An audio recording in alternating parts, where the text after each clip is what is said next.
the retrograde planets. Retrograde planets are an illusion. Planets are always going the same way, but because we are watching from our Earth planet, which is also spinning around the sun, we have a optical illusion which we do work with as astrologers, because astrology works geocentrically. Similarly to on a freeway, when you are up to pass a slower vehicle in front of you, you're both going the same direction, then you are on the same height, then you pass the other vehicle, and when you look in the rear mirror, it appears as if it would be going retrograde or reverse.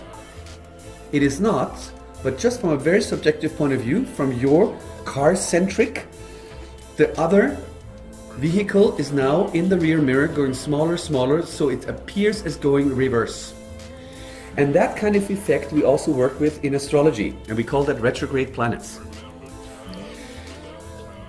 Retrograde planets, like the outer planets, like outside of Earth or of Mars, like Jupiter, Saturn, Uranus, Neptune, and Pluto, are usually more or less like almost half a year retrograde, at least like the trans-Saturnians.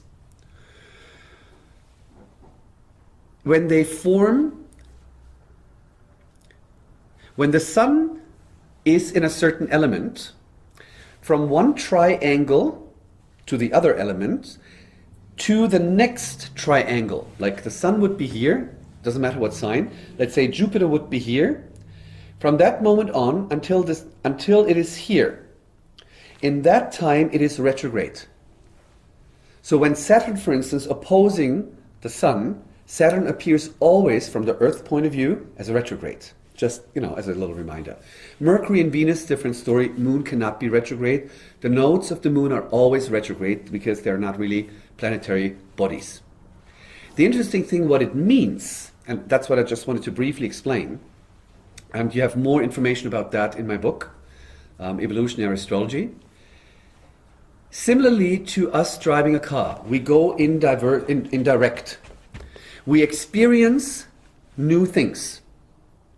But now if we would slow down the car, stop it, which is stationary, and then go in reverse gear, and we go in the same way backwards, we do re-experience that what we already have experienced. So generally speaking, a retrograde planet, like in a natal chart, shows that in this incarnation you are revisiting dynamics from the past. And you do not have the feeling as if you're going forward, but there is, whatever kind of necessity might be the reason, there's the reason for you to revisit the past. Remember times without time.